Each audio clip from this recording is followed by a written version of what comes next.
Hi friends, this is Pratibha. என்னடா வாழ்க்கை ரொம்ப கடுப்பாக வெறுப்பாக போயிட்டுருக்கே அப்படின்னு யோசிச்சுட்டு இருந்தேன். மருதமலைக்கு போனால் மறுவாழ்வு கிடைக்கும்னு சொல்லுவாங்க. யார் சொன்னாலாம் கேட்காதீங்க, சொல்லுவாங்க. ஸோ விட்றா மருதமலைக்கு வண்டியன்னு கிளம்பியாச்சு. ஸோ நேராக வண்டியை மருதமலைக்கு விடுறேன்னு சொல்லி கிளம்பியாச்சு. மருதமலைக்கு போய் அந்த கோவிலில் ஃபஸ்ட்டு ஸ்டெப்பு எடுத்து வைக்கும்போது கிடைக்கும் பாருங்கள் ஒரு பாசிட்டிவ் வைப்ரேஷன். அப்படியே புல் எரிச்சிருச்சுங்க. சீரியஸாக அதை சொன்னாலாம் புரியாது, நீங்கள் நேரடியாக போய் பாருங்கள், உங்களுக்கே புரியும். அப்புறம் பட்டையை போட்டுட்டு கோவிலையே சுற்றி சுற்றி வந்த எந்த கேப்லையாவது நம்ம முருகனை பார்த்துடலாமா அப்படின்னு சொல்லி பார்த்தா நிராக்குட்டி ஒரே தூக்கம். அப்புறம் பாம்பாட்டி சித்தர் கோவில் வந்து ரொம்ப ஆசைப்பட்டு போனேன். அங்கே எப்பயுமே போனால் பாம்பு பார்த்தா ரொம்ப நல்லது அப்படின்னு சொல்லுவாங்க. ஆனால் இந்த தடவை மூடி இருந்தது. சரி, நெக்ஸ்ட் டைம் போகும்போது பார்த்துக்கலான்னு சொல்லி உட்காந்துட்டு தண்ணி குடிச்சிட்டு ரொம்ப வெயிலாக இருந்தது. விக்ரம் வேறு ரொம்ப சேட்டை பண்ணிகிட்டு இருந்தான்.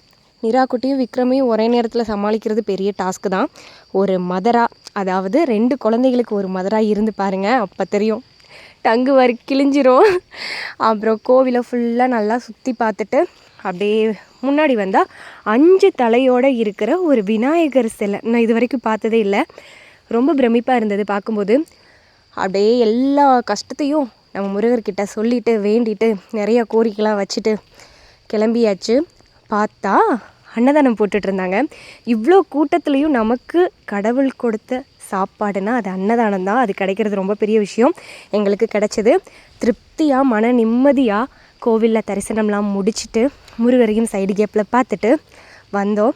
ரொம்ப பாசிட்டிவாக இருந்தது. இதுக்கப்புறம் எது வந்தாலும் பார்த்துக்கலாம் அப்படின்ற ஒரு வேறு லெவல் எனர்ஜி கிடச்சிது. அப்புறம் அந்த வெயிலில் கூட முருகனை பார்க்கும்போது வெயிலெலாம் கணக்கு தெரியல, ரொம்பவே சந்தோஷமாக இருந்தது, மன நிம்மதியாக இருந்தது. வீட்டுக்கு வந்தால் நிராக்குட்டிக்கும் விக்கு குட்டிக்கும் ஒரே தூக்கம். 2 பேரையும் தூங்க போட்டுட்டு நானும் கொஞ்சம் ரெஸ்ட் எடுத்துகிட்டு ஈவினிங்காக கொஞ்சம் ஸ்நாக்ஸு சாப்பிட்டுட்டு நிராக்குட்டியை வச்சுருந்தேன். நிராக்குட்டி தலையில் பூ பார்த்தீங்களா, எவ்வளோ க்யூட்டாக இருக்குல்ல, உடனே கீழே விழுந்துருச்சு. இயற்கையாக ஒரு வாக்கிங்கை போட்டுட்டு இந்த ஈவினிங்கை சூப்பராக ஜாலியாக நாங்கள் எல்லோரும் இப்படி தான் என்ஜாய் பண்ணோம். இன்னொரு விளாகோட உங்கள் எல்லோரையும் வந்து மீட் பண்ணுறேன். Until then bye from it's me Pratibha. By.